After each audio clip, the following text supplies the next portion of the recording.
Yeah.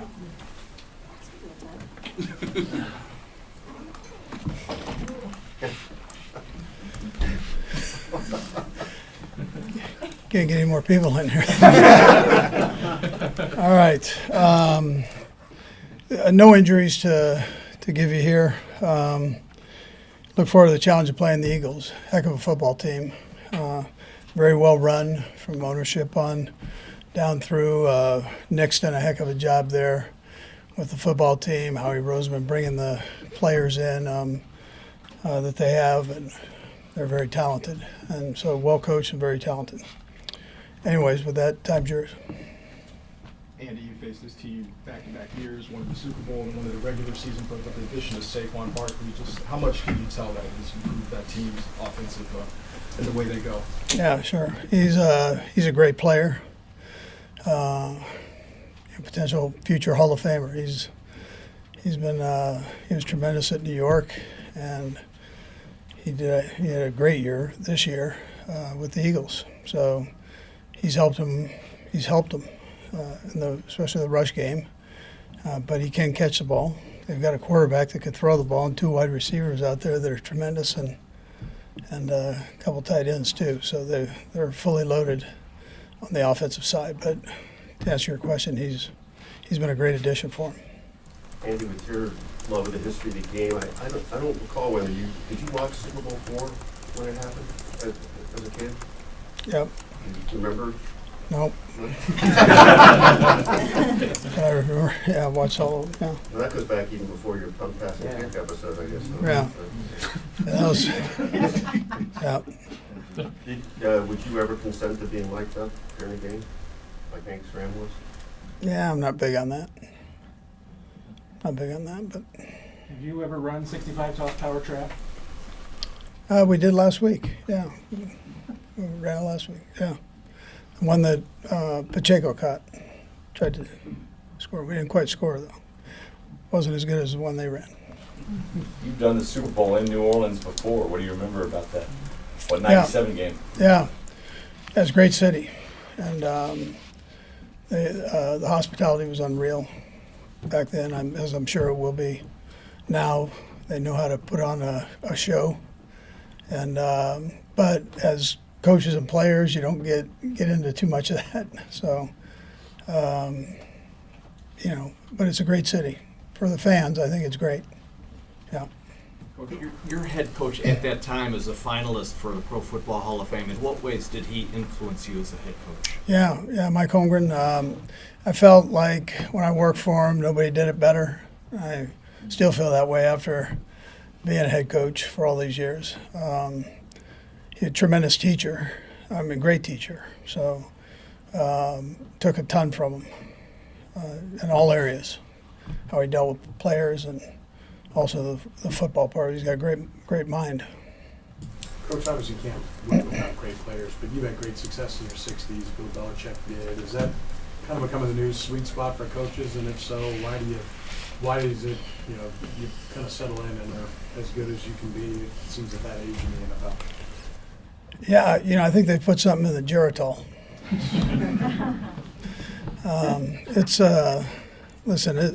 I don't know. It's probably the experience, I guess, if you had to, and you got good players, which helps, and good coaches, so good organization.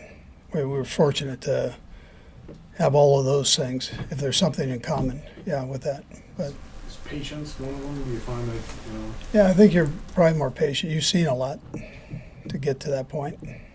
And so I know I'm more patient than when I was a younger head coach. Coach, you're up for one of the finalists for AP Coach of the Year. You won it a couple of decades ago. It's a weird award. Sometimes there's two they don't expect much for. I know you don't care probably if you win this thing, but I think it would be still an honor to be to this point of it with everything you guys have gone through this year that's been recognized by folks. Yeah, listen, I think it's great for everybody involved. Everybody's got a piece of that. So if that happens, it's great. But I look at those more as really a team honor because it's not a one-man show. So you're really saying that your coaches did good, your players have done well, the organization's done well. I mean, if it happens, it happens. I wasn't even sure that was going on, but you could have just made that up. Coach, one on your plan. When you ran 65 miles per hour trap last week, was that the first time? Is that also what it's called in your playbook too? Yeah, that's what we call it. So it's a tribute to the old guys. Yeah. Had you run that before? Or was that last No, time? that was the first time. Yeah. A lot has been said about Patrick's locked-innedness in the postseason. Have you seen that evolve over the years that you've worked with him, or has he always been able to maintain just that consistent focus? He's been good with that. I'd say that's been a consistency. You can really see as the season builds up, he's even more focused and more focused. And you get to this time of the year,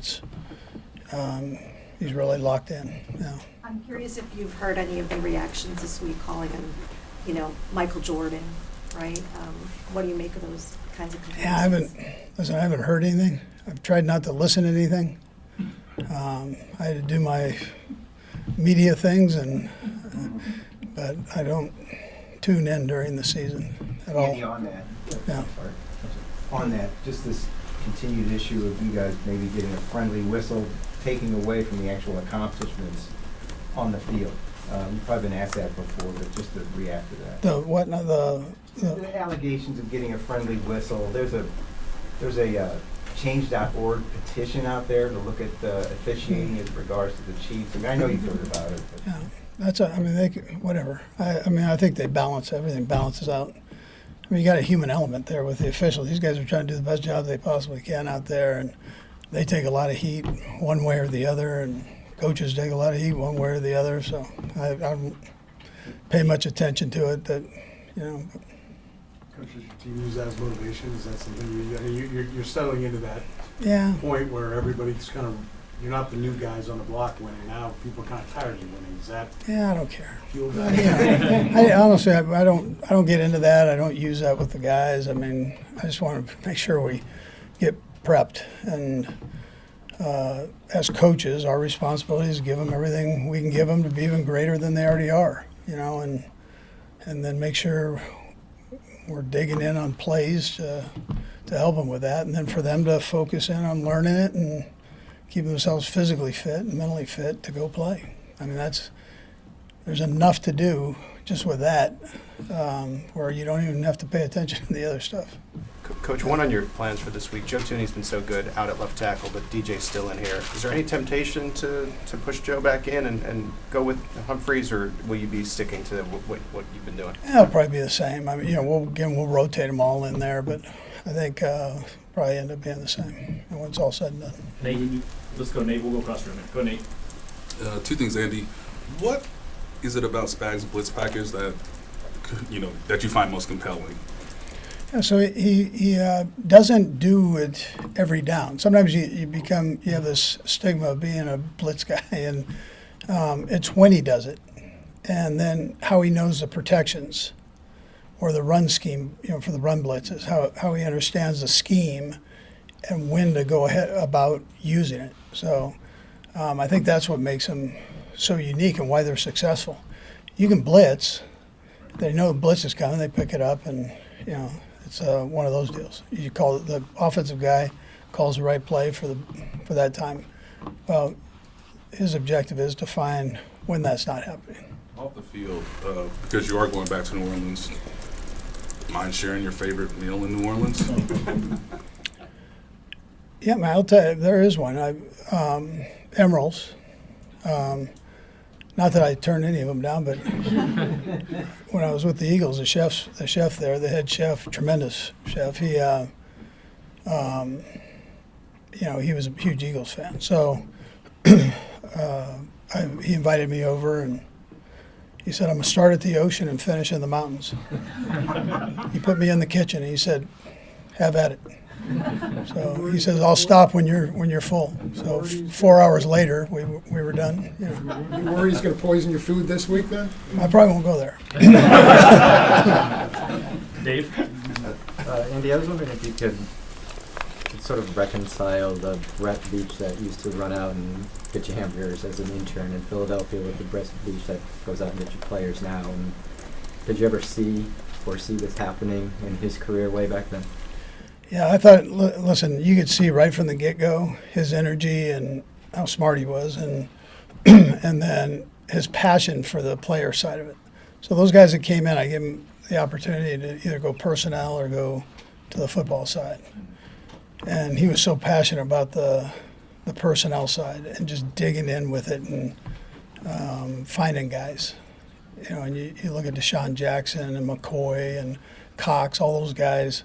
He's throwing those guys on my desk, saying, you got to get these guys. So he just had an eye and a knack for it, and that hasn't changed. Yeah. We'll do last three, Rob, Sam, and Vi. Go ahead, Rob. Coach Reid, your advice to the rookies and the players experiencing the circus of opening night for the first time? Yeah, you know what's kind of neat about that is you get people from all over the world that show up. Now some of the questions are a little bizarre. So our Brad G talks to them just about you know, how you handle those. That's important. It might be a joke for them, but you know what you say is what you say. So you got to be careful how you present it and present yourself. So for the rookies, that's all new. The veteran guys kind of know that, but the rookies, it's kind of a wild event. Sam? Andy, I'm sure the players are hyper aware that there's so many people watching this game. You guys have played in big games before. But I'm sure nerves can still be a part of the equation. What's the key sort of early in a game of this magnitude? Yeah, I think it's first of all it's preparation before you get there. You've got to, you got to make sure that you have everything going. You know your juices are going to be flowing, so you've got to make sure you get in there and prep, and so you're not thinking about things while your juices are going, as much as you're just going out and playing. But yeah, no, you get excited. Yeah, it's an exciting game, but you don't want to hide that either. So and then you just kind of settle down as you go through. Go ahead.